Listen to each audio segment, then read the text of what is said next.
Oi, Meline. Te mandei o Opa. Olá, boa noite. Boa noite, tudo bem? Deu tudo Tudo certo? bom, Sônia? Tudo bem, muito prazer. Primeiramente, quero pedir desculpa pelo atraso. Infelizmente, eu estava em outra live antes, que a gente está no projeto de alienação parental em foco, nesse mês de abril, sobre a conscientização sobre a alienação parental. E a gente estava numa live sobre alienação parental e falsas denúncias. E o tema é polêmico, né? Delicado. Então, acabou demorando um pouquinho, a live se estendeu. Mas estamos aqui, já podemos começar. Tá, joia, doutora. Seja muito bem-vinda, obrigada aí por toda essa Obrigada. palavra, né? Fazer, vai lá, vem aqui, mas vamos dar conta, vamos que vamos, e vamos compartilhar o que sabemos aí com as pessoas. Vamos lá. Com Doutora certeza. Meline Salles é advogada de família, professora, pós-graduada em Direito Público e Privado pela Escola da Magistratura do Estado do Rio de Janeiro. É especialista em alienação parental pela PUC do Rio de Janeiro, é membro do Instituto Brasileiro de Direito das Famílias e membro fundador da Confraria da Alienação. Que bacana, Exato. currículo muito bom. Seja muito bem-vindo. Obrigada, Sônia. Eu quero agradecer o convite de antemão para a gente tratar desse assunto que é tão delicado, tão polêmico ainda, e que muitas pessoas ainda não têm conhecimento sobre o tema, não sabem as implicações, não conhecem as gravidades, tanto jurídicas, né, quanto psicológicas também para a criança e para o adolescente. Sim. Eu confesso que foi uma novidade quando a gente se falou, porque a proposta era falar sobre alienação parental Sim, e veio a tua proposta com. Vamos falar sobre autoalienação, então eu vou fazer uma pesquisa aqui sobre o que é autoalienação, meu Deus, porque isso aqui é novidade para mim. Então vamos lá, doutora, conta pra gente um pouquinho o que é a autoalienação parental. então, antes da gente falar sobre a autoalienação, eu vou introduzir um pouquinho o que seria a alienação parental, porque algumas pessoas ainda não conhecem o que é o Instituto, né? Então, a alienação parental, ela é uma interferência psicológica na criança e do adolescente, formulada por genitores, por aquele que detém ou a guarda, a tutela, que detém a autoridade sobre aquela criança e sobre aquele adolescente. E essa interferência psicológica, ela tem o intuito de afastar a criança ou adolescente do convívio com aquele genitor ou com aquele familiar. Então, a alienação parental, ela pode ser praticada tanto pelos genitores quanto avós, até mesmo a babá pode praticar alienação parental, irmãos também podem praticar alienação parental. A gente vê casos em que um dos irmãos ele é altamente influenciado e o outro não, e ele tenta de alguma forma trazer esse irmão como seu aliado, também já inserido no contexto de alienação parental. Então a gente tem esse rompimento de vínculos, essa dificuldade de convivência familiar em razão dessa interferência psicológica. Então a alienação parental ela é baseada justamente disso. Nós temos uma lei que trata a alienação parental. Essa lei é uma lei recente, é uma lei de 2010, né, ainda. Então, o tema ele é debatido ainda amplamente, principalmente a autoalienação parental, né? Então, a autoalienação parental, ela consiste quando o genitor ou aquele familiar, ele mesmo é o responsável por esse rompimento de vínculos. Então, diferente da alienação, que na alienação há um outro genitor, um outro familiar responsável por esse afastamento, por essa dificuldade de manutenção do vínculo e da convivência, na autoalienação, o genitor ele é o responsável, ele provoca esse afastamento, ele provoca esse rompimento de vínculos, ele contribui para esse afastamento. Então é nisso que consiste a autoalienação parental. Muito bem. A gente vai trazer aqui alguns exemplos, doutora, Sim, e do que eu percebo assim nos atendimentos, né, no grupo de mães que eu acompanho, é essa ausência de participação na educação da criança, né? E eu acho que um fato aí bem curioso é que tanto a alienação parental quanto a autoalienação, ela não precisa ser fruto do divórcio, mas ela pode Sim. acontecer inclusive nas famílias casadas dentro do próprio casamento. E eu guardei aqui alguns exemplos para ir trazendo para as pessoas durante a sua fala. Mas, por exemplo, vou começar com aquela velha fala, né? Quem aqui nunca ouviu? Deixa só a hora que o seu pai chegar. É A clássica. hora que seu pai chegar, você vai ver. E aí o pai, de alguma forma, ele confirma isso. Que ele vai dizer assim, olha, você respeita a tua mãe, você obedece a sua mãe, porque se você não obedecer, na hora que eu chegar, a gente vai ter uma conversa muito séria. Como é que a gente classifica isso? Alienação parental, autoalienação, como é que a gente classifica isso? Então, o primeiro ponto que você trouxe é que a autoalienação, tanto a alienação parental quanto a autoalienação parental, ela pode ocorrer durante o casamento, durante o relacionamento. Não é necessário a ocorrência do divórcio, do rompimento do laço de conjugalidade, que a gente chama. Então, não é necessário, ela pode ocorrer durante o casamento. Essa fala que você trouxe é muito importante porque, infelizmente, a gente tem uma banalização do instituto, né, da alienação parental. E é importante a gente trazer que nem tudo é alienação parental. Então, a autoalienação, ela também traz essa fala de que a recusa da criança e do adolescente, ela pode ser legítima ao seu olhar, ao seu ponto de vista. Então, nós temos vários exemplos e vários tipos de recusa que para a criança pode ser justificado. O exemplo da fala que você trouxe, espera o seu pai chegar. Então, às vezes, a criança tem a visão do pai como rígido, do pai, às vezes, até violento. E a criança adquire um medo, um pavor daquele genitor, daquele pai ou daquela mãe. E, aos seus olhos, é uma justificativa para se afastar do genitor. Então, não requer um ato do genitor que a gente chamaria de alienador. Então, nesse caso, não há figura do genitor alienador. Na verdade, o genitor, o pai ou a mãe, que tem essa conduta, acaba provocando o afastamento do filho. Então, esse é um exemplo do pai que é muito rígido, que é muito rigoroso, ou então da mãe que acaba usando castigos imoderados, e a criança adquire um afastamento que, para si, é justificável. E não precisa dessa lavagem cerebral, desse convencimento por parte de qualquer familiar.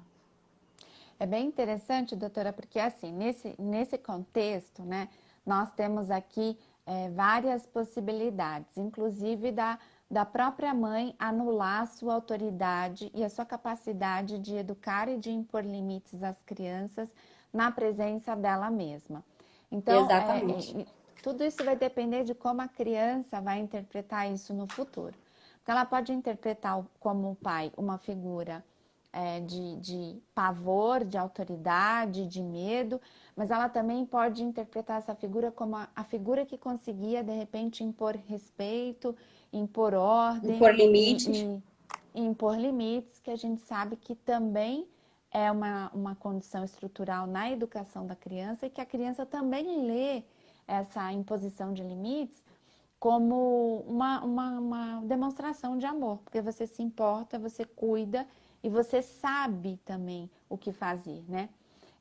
Eu leria isso como uma espécie de anulação do próprio papel, quando a mãe se isenta dessa responsabilidade e deixa essa responsabilidade só para o outro, essa responsabilidade de peso maior para o outro.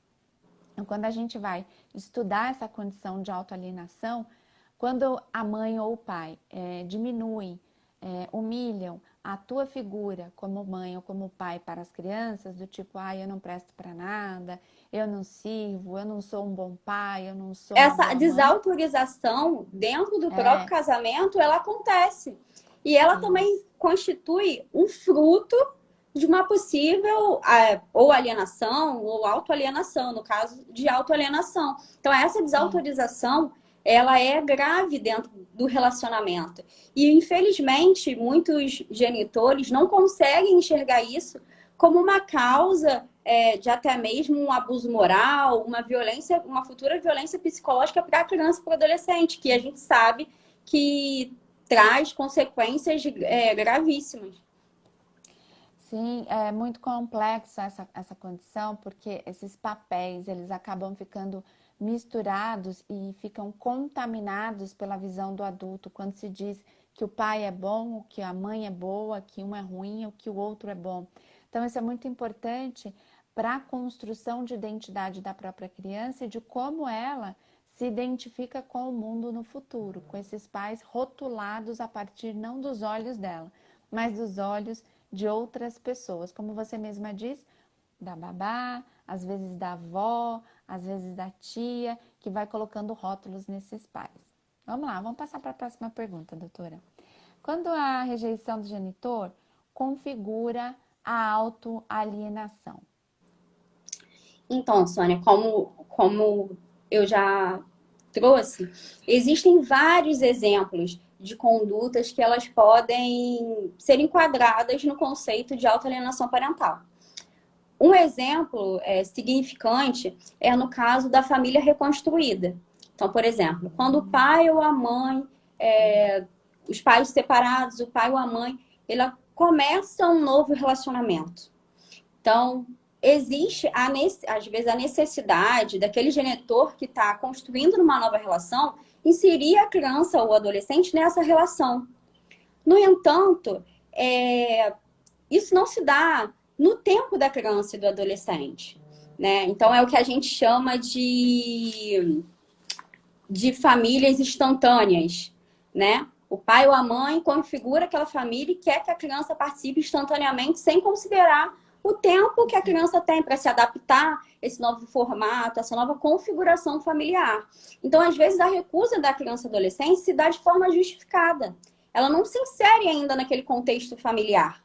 Ela não se enxerga participante daquela família, pelo menos naquele momento inicial. Então, às vezes, isso constitui um motivo de recusa. E não quer dizer que exista uma alienação parental nesse caso. Às vezes, a própria criança tem dificuldade de dividir o pai ou a mãe com o padrasto, com a madrasta. Tem dificuldade, às vezes, de dividir entre o pai e a mãe. E, às vezes, se torna mais difícil quando entra um terceiro que ela não conhece, que, às vezes, a criança enxerga como, está roubando meu pai, está roubando minha mãe. Então, não que os pais não tenham direito de recomeçar a sua vida, de construir as suas famílias. Mas a criança, ela necessita de um tempo de adaptação. E, às vezes, esse tempo ele não é considerado.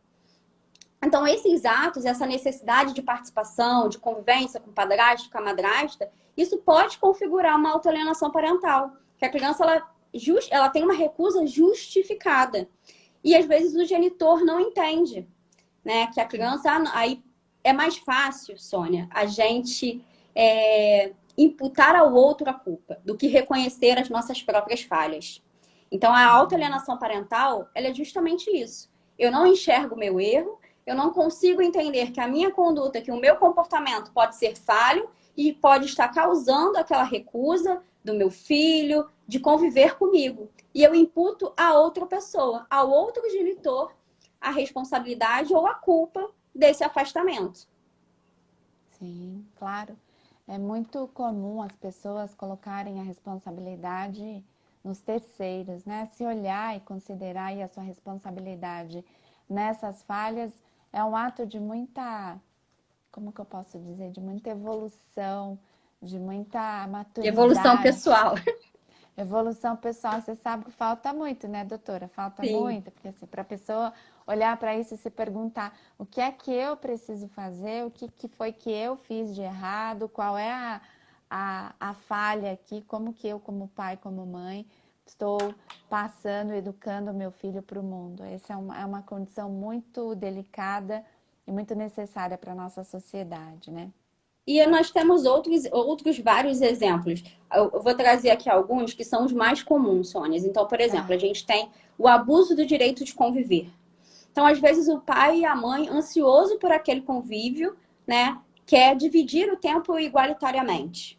Mas, às vezes, o pai ou a mãe, o genitor, ele não tem condições de dar atenção à criança naquele tempo integral, deixa a criança com outras pessoas.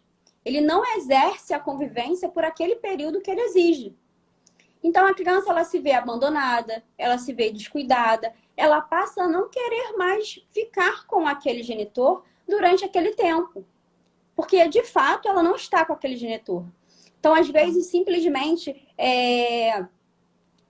o genitor para ofender o outro genitor, para criar uma litigiosidade. Ele tenta imputar, né, esse convívio estendido que ele mesmo não tem condições de usufruir.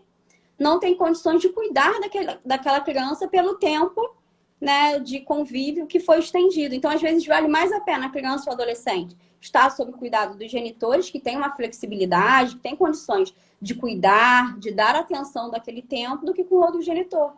Então, a criança pensa, para que eu vou ficar na casa do meu pai, eu vou ficar na casa da minha mãe, se eu não fico com ele?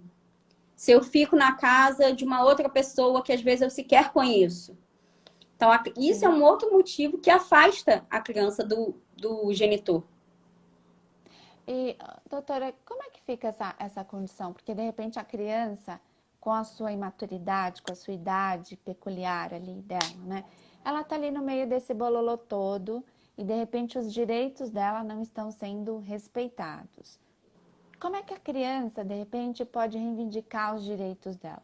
Porque eu já escutei de histórias de uma criança de 10 anos virar para a mãe e falar assim, olha, cuidado com o que você está fazendo. Porque existe o estatuto da criança e do adolescente que diz que você não pode me bater. E foi uma grande polêmica lá na nossa rodinha de conversa. Mas a criança, ela fala, mas ela não sabe quais são os caminhos que ela deve, de repente, seguir para pedir ajuda. A criança, nesse caso, dificilmente vai ter essa iniciativa. Pode acontecer com o Google, com tudo que a gente tem, com o YouTube, mas quais seriam os caminhos para, de repente, proteger o direito da criança?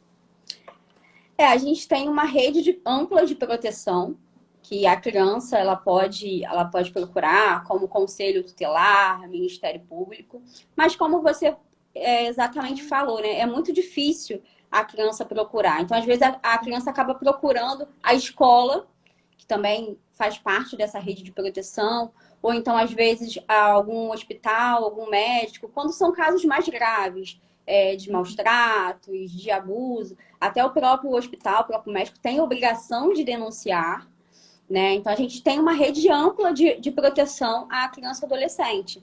Mas para a criança se manifestar, normalmente é mais difícil, justamente por ela não ter essa maturidade, dependendo da idade, a criança não sabe como chegar à rede de proteção. Então, ela acaba chegando normalmente pela escola, que a escola também percebe que algo está errado com aquela criança, observa. Muitas escolas, né, a maioria, tem esse acompanhamento psicossocial, multidisciplinar.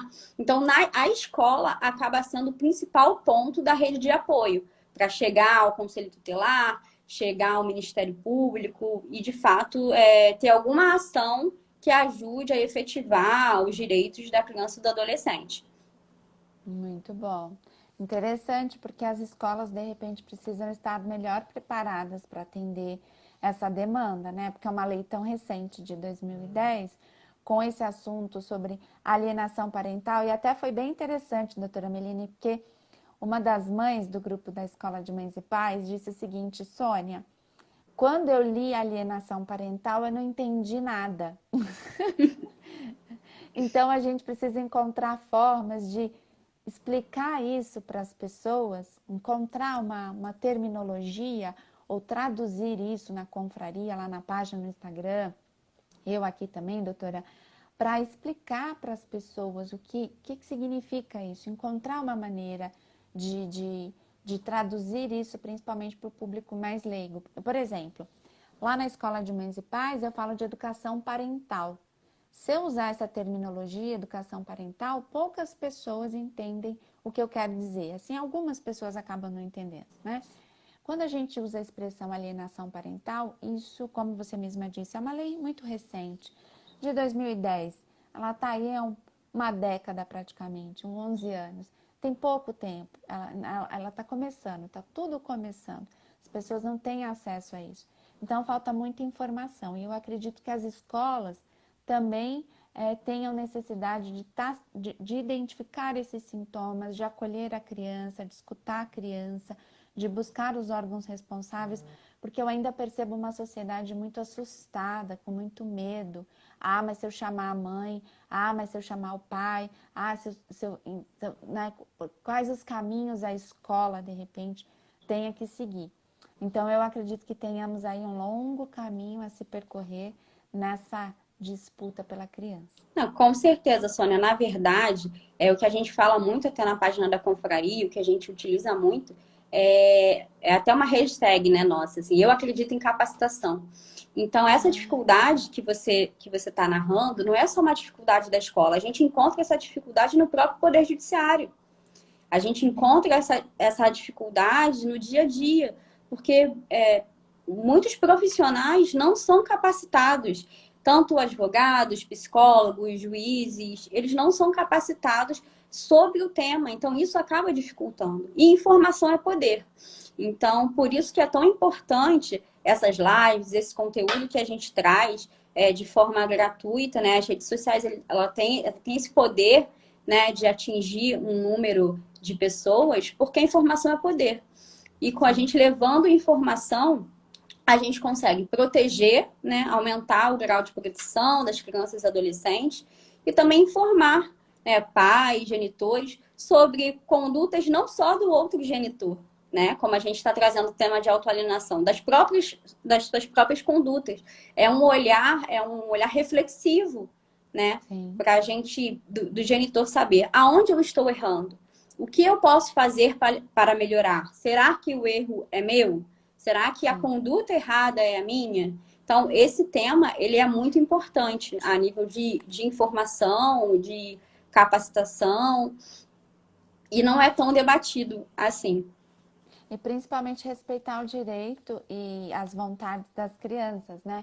Eu estava aqui dando uma revisada no material, doutora, e há um tempo atrás, uma mãe fez um depoimento aqui no Instagram, bastante emotiva, porque ela tinha se casado novamente, ela tinha tido outros filhos e a filha decidiu ir morar com o pai.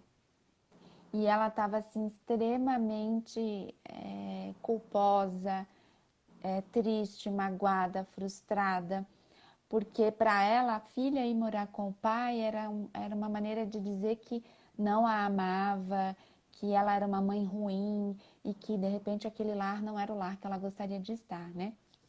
E aí eu estava aqui fazendo as minhas pesquisas e a Douto vai dizer o seguinte, pelo contrário, é bem importante até que a criança experimente esses outros lares para que ela conheça os lares desses adultos, desses pais adultos, que more na adolescência um tempo com a mãe, um tempo com o pai, passar um ano com um, passar um ano com o outro, exatamente para que a criança ela mesma possa construir essas identidades maternas e paternas, sem esse filtro, né, da mãe, do pai ou da avó, de uma terceira pessoa. Então, que isso não é ruim, que isso é bom e que a criança, inclusive, tem o direito.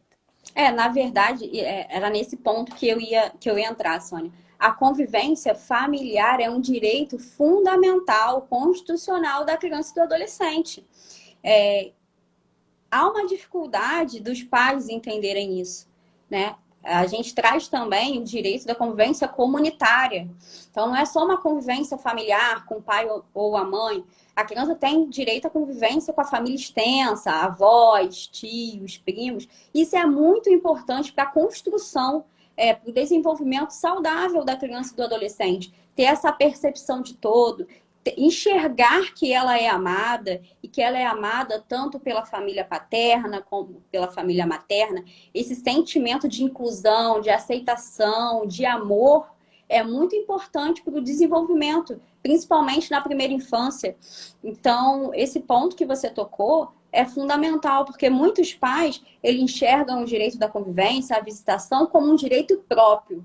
Eu tenho o direito de ver meu filho, eu tenho o direito de exercer a visitação, a convivência, mas não enxergam que o direito é da criança.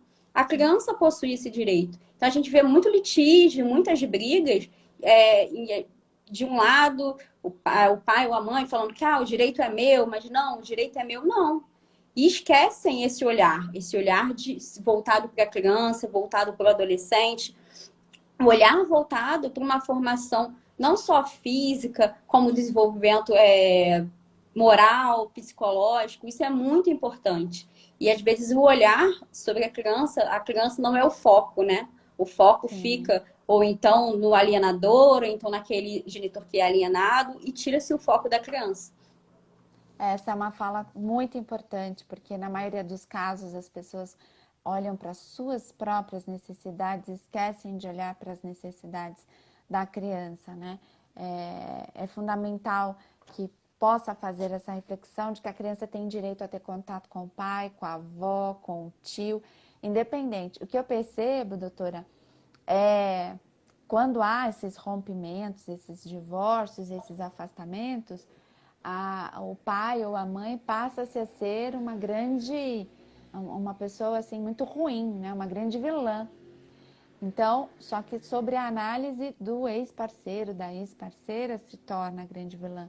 Independente de ser vilã ou mocinho ou mocinha, é a mãe e é o pai dessa criança. E ela tem o direito de conviver com esses lados positivos e negativos de todas as pessoas da família, porque ninguém é perfeito, né? Então, não tirar da Exato. criança esse direito de conviver com essas figuras. É o que a gente fala, né? A conjugalidade, ela acaba ali, naquele momento de divórcio. Mas a parentalidade, não.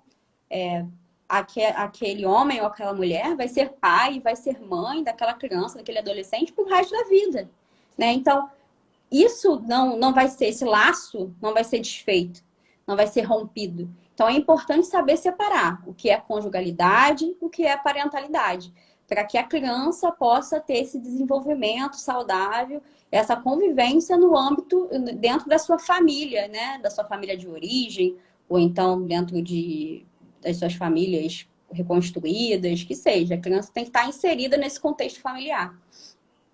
Sim. Vamos lá, tem aqui uma pergunta que eu acho que você de alguma forma respondeu, mas vamos deixar ela pontuada aqui, né? Falar um pouquinho sobre essa relação de autoalienação e do abuso psicológico, né? Essa relação, como que a gente de repente pode identificar esse tipo de comportamento? Eu tenho aqui alguns exemplos. Sim, então, a autoalienação, ou a alienação parental, ela é considerada um abuso moral e uma violência psicológica, né? Então, a gente tem como abuso ou violência psicológica qualquer conduta que cause um dano psicoemocional, que vai trazer um desequilíbrio para aquela criança e para aquele adolescente.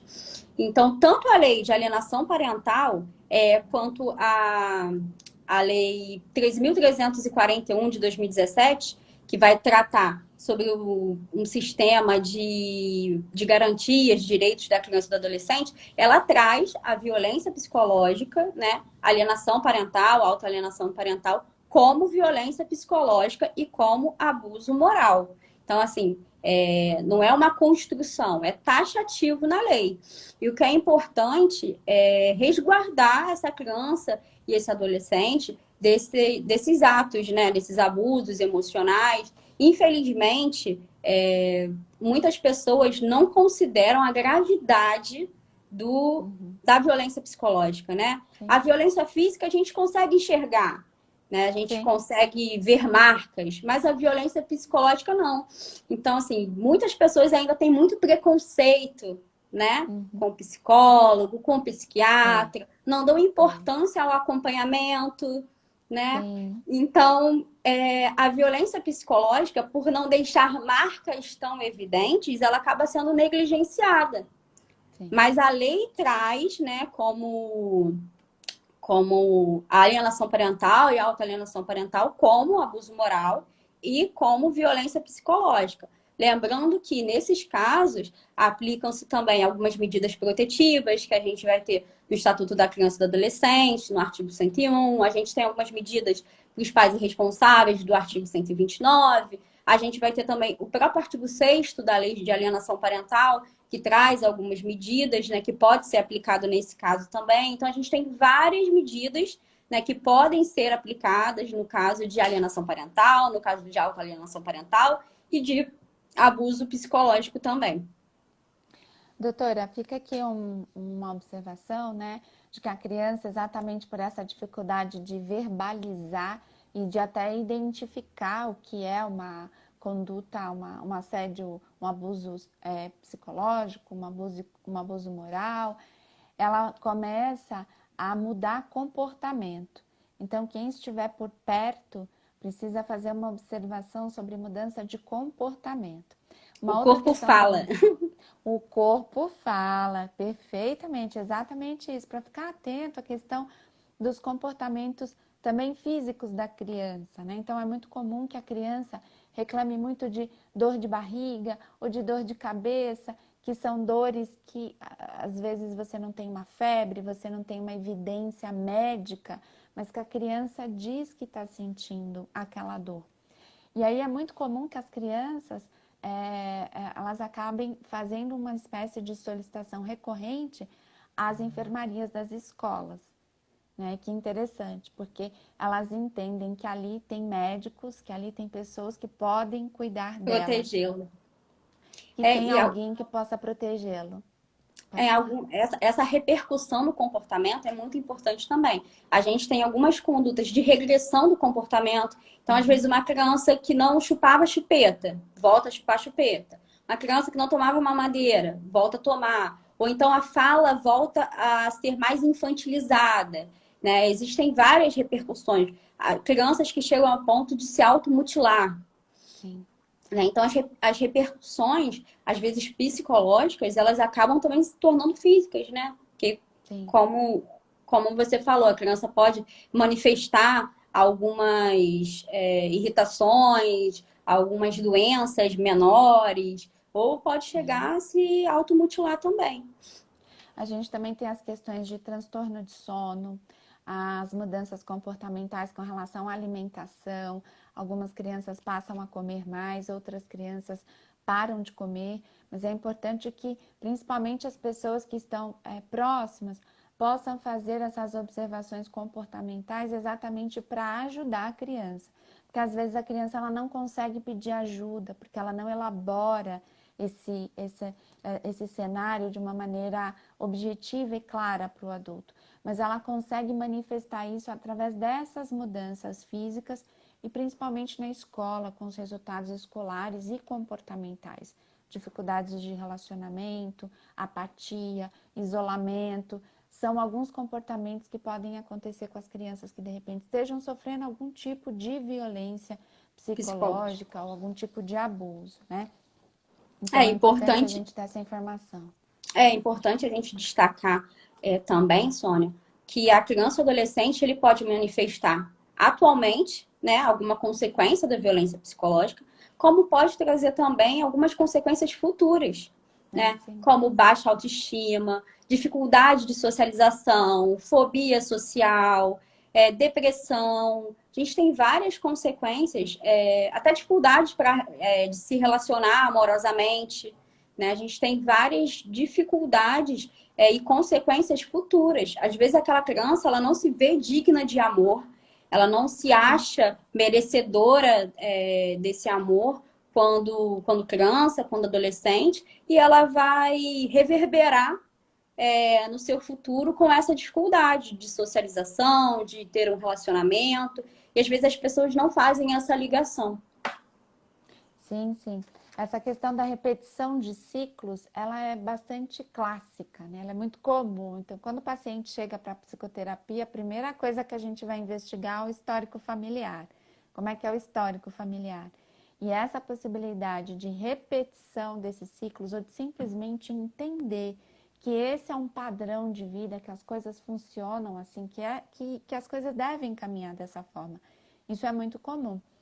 Só para a gente ter aqui um exemplo, né, de pessoas que de repente crescem em famílias disfuncionais que acabam vivendo com padrão de briga. essa pessoa cresce e acaba trazendo ali para o padrão do relacionamento dela a questão dos conflitos, a questão das brigas. E eu já escutei isso verbalizadamente. Meus pais estão casados até hoje e vivem assim e vivem muito bem. Tá? Os seus pais construíram esse padrão em você. Isso não significa que esse seja o melhor e nem que o seu parceiro tenha que ser obrigado a suportar esse padrão, mesmo com você tendo esse padrão aí na tua história de vida. Então, isso é muito sério, isso é muito importante para a nossa sociedade, para que a gente consiga principalmente ser essa estrutura psicológica das crianças, né? Isso é fundamental. Exatamente, Sônia, o que você falou. Essa repetição de ciclos a gente vê muito também na alienação e na autoalienação. Então, aquela criança que passou por algum tipo de alienação, provavelmente ela pode ser futuramente o alienador, né? Essa repetição. Ou então o autoalienador. Então, por exemplo, um exemplo que a gente não falou aqui no caso de negligência. Estava aqui Então, na lista. às vezes o pai ou a mãe foi muito negligente com aquela criança. Ou um exemplo, até permanecia com a criança, mas não com os devidos cuidados. Às vezes, no seu momento de visitação, só fazia com a criança alguns passeios mais voltados para o adulto, nada voltado para a criança se vê rejeitada. Ou então a criança sempre ia com o pai para o seu ambiente de trabalho e em nenhum momento tinha uma devida atenção, e o pai gritava, brigava, acabava sendo grosseiro, agressivo, enfim. Há essa repetição de padrão. Então a criança foi, né, o que a gente tem, que é até um tema que você vai tratar futuramente, né, a geração dos filhos do tablet, né? A criança vive no tablet, não tem essa convivência com o pai ou com a mãe, ou então foi criada assim no meu tempo, era criado na rua, né? A criança passava o dia inteiro só na rua, o pai e a mãe não davam o devido cuidado. Então, às vezes, futuramente, aquele pai vai olhar, mas eu fui criado assim, e tô aqui, e tô vivo, né? Então, esses padrões, eles acabam se repetindo, e como você falou, não é porque isso aconteceu na minha vida que aquele é o melhor padrão, que é o melhor comportamento. Sim. E, doutora, nosso maior desafio é explicar para pai e mãe que assim, não bate não precisa bater. Vamos encontrar outros caminhos. E essa resposta é padrão, tipo, bati, apanhei e não morri, tô aqui, ó, trabalho, sou honesto, pago minhas contas. Agora, esse bando de gente que tá assim, assim, assado, nunca apanhou na vida, porque se tivesse apanhado, não fazia essas coisas.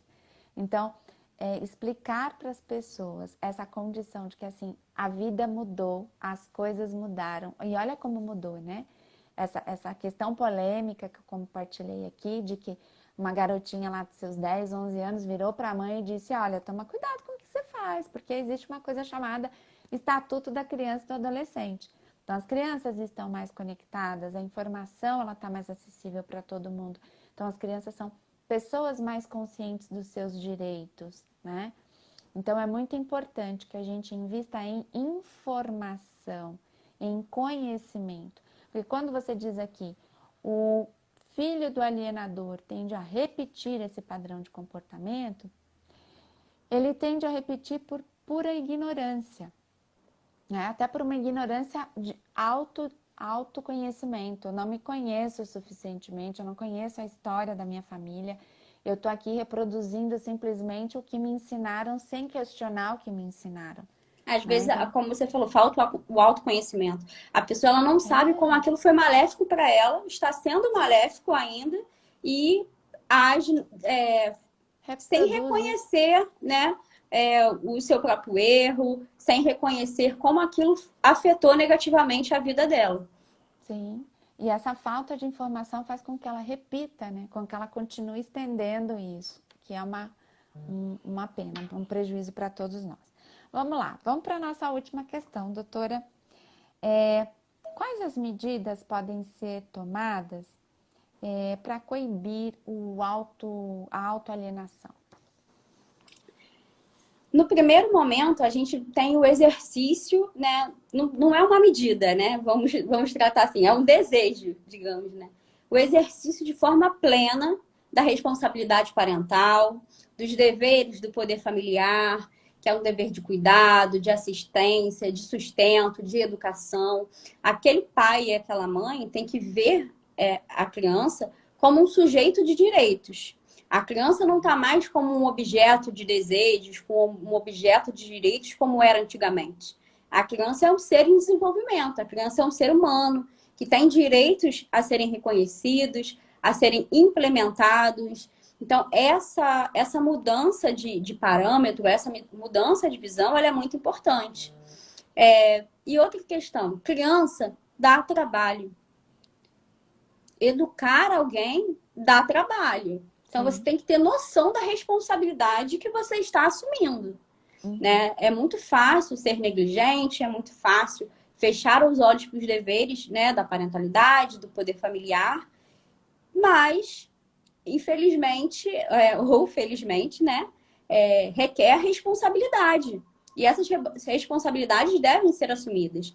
Então, essa visão de enxergar a criança como um sujeito de direitos, como alguém que está em desenvolvimento, que precisa dessa estrutura, é fundamental. Outro ponto importante também é procurar profissionais capacitados. Né? A gente já falou um pouco dessa capacitação, mas infelizmente a gente tem profissionais que não estão abertos ao diálogo, que são profissionais que fomentam o litígio, que aumentam o litígio, e a gente tem que procurar uma rede, né, um atendimento multidisciplinar. Às vezes, o primeiro profissional que a pessoa procura, né, que o pai ou a mãe procura, é o advogado. E deixa de procurar o psicólogo, né? Deixa de entender aquela criança, ouvir aquela criança, saber se aquela recusa, investigar se aquela recusa de convivência, de visitação, ela é justificável ou não. Porque ela pode ser justificável. Né? Então, às vezes, a criança ela tem uma ansiedade de separação, ela está tendo dificuldade de passar por aquele divórcio. Porque imagina, se é difícil para duas pessoas adultas, quem dirá para uma criança, né? Então, nem sempre aquela recusa tem algum outro motivo, né? Vem de algumas falsas memórias, ou vem de uma lavagem cerebral do outro alienador. Então, é importante ouvir a criança, escutar a criança, tentar entender se aquela recusa ela é válida ou não, se ela tem uma outra motivação.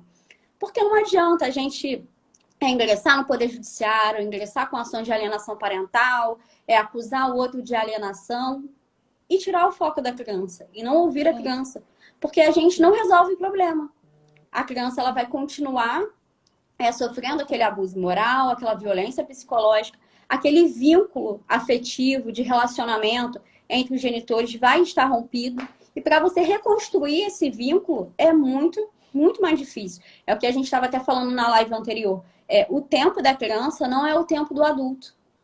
O que são dias, são meses para uma criança, às vezes, para um adulto, que são meses para um adulto, às vezes são anos na vida daquela criança. Então, para você reconstruir esse vínculo, é muito complicado.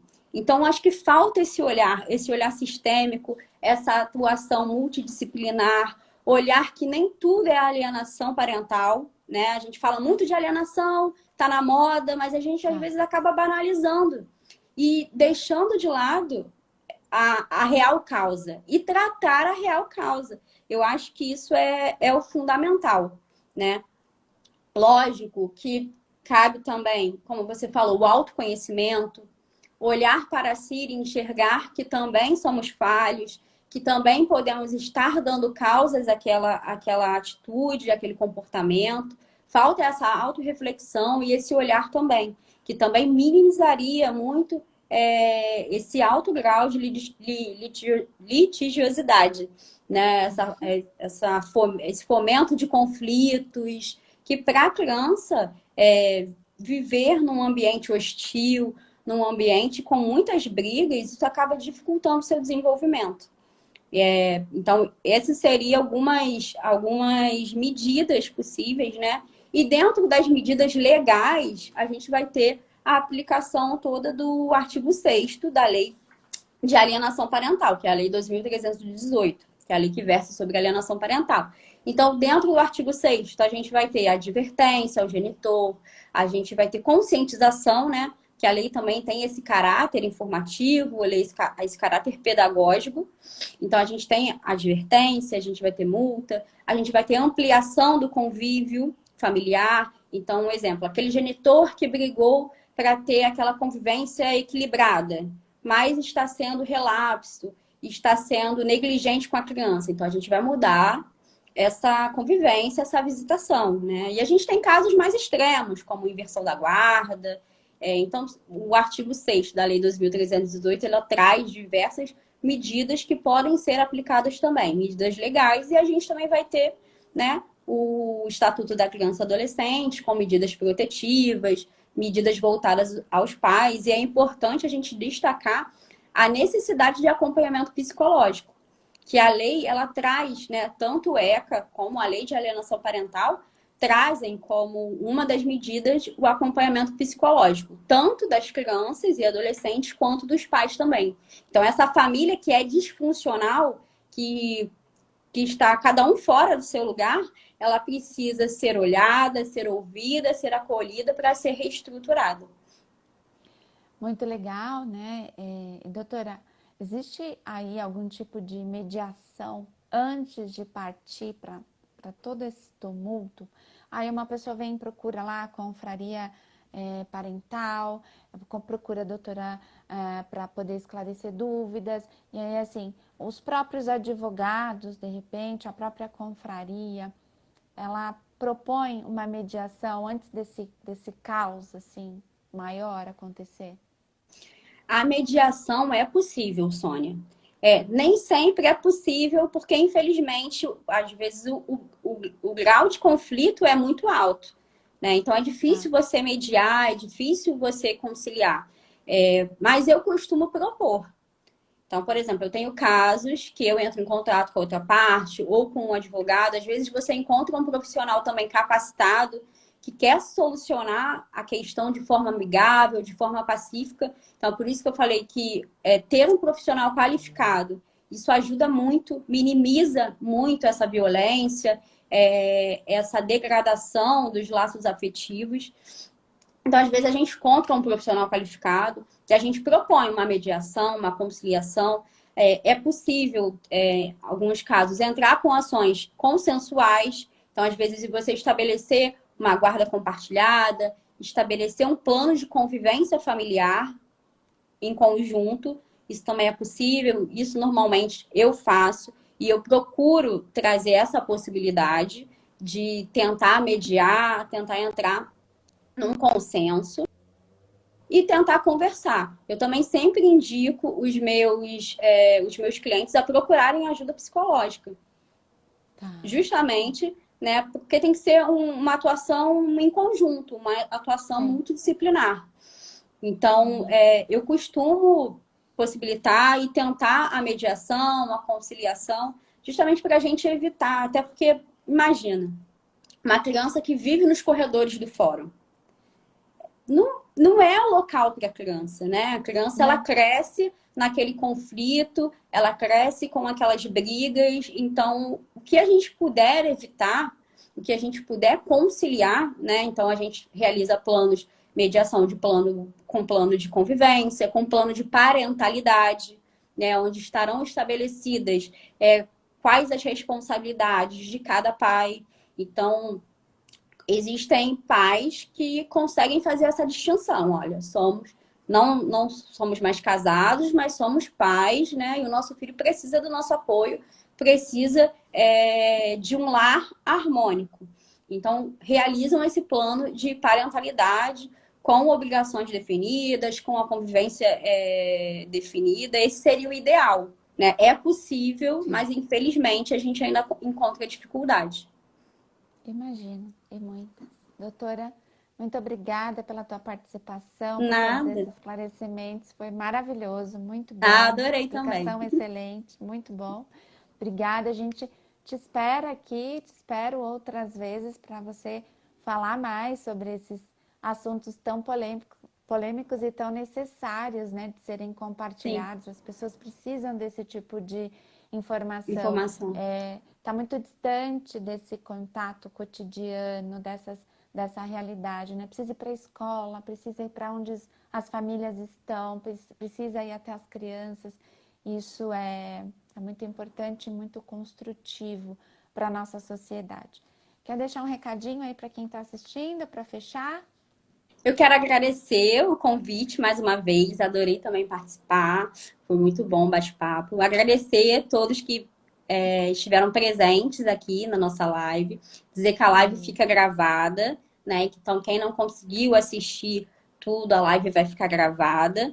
E estou à disposição para futuros bate-papos, conversas. Quem tiver alguma dúvida, pode me mandar pergunta também no meu perfil, que eu respondo, assim que possível eu respondo.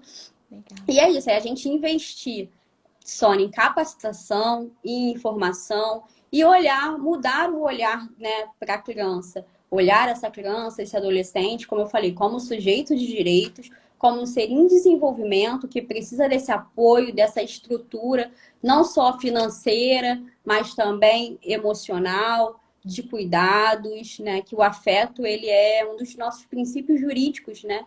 Hoje em dia, no direito das famílias, e a gente precisa reconhecer esse afeto e promover essa manutenção de vínculos, essa reestruturação de vínculos, e além de olhar para a criança, olhar para nós. Não depositar a nossa culpa, a culpa do nosso comportamento, das nossas ações no outro. Reconhecer que também somos falhos, que podemos dar causa a esse afastamento, a essa ruptura de convívio e, ao perceber, tentar reconstruir esse laço, que é importantíssimo para um desenvolvimento sadio, né, e sem consequências futuras para o crescimento dessa criança e desse adolescente.